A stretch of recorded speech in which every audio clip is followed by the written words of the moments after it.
আমি লিখব না আর কোনো গল্প, আমি দেখব না আর কোনো স্বপ্ন।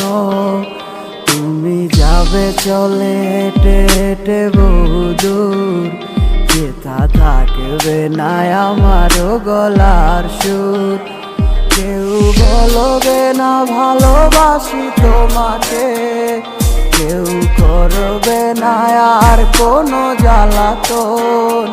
ওগো খুব করে চেয়েছি তোমারে, তাই দোষ দিল আমাকে তোমার মন।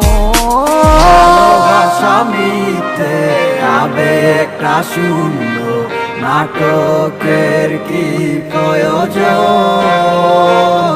দুটি মন একই ডোরে বাঁধা হোক না।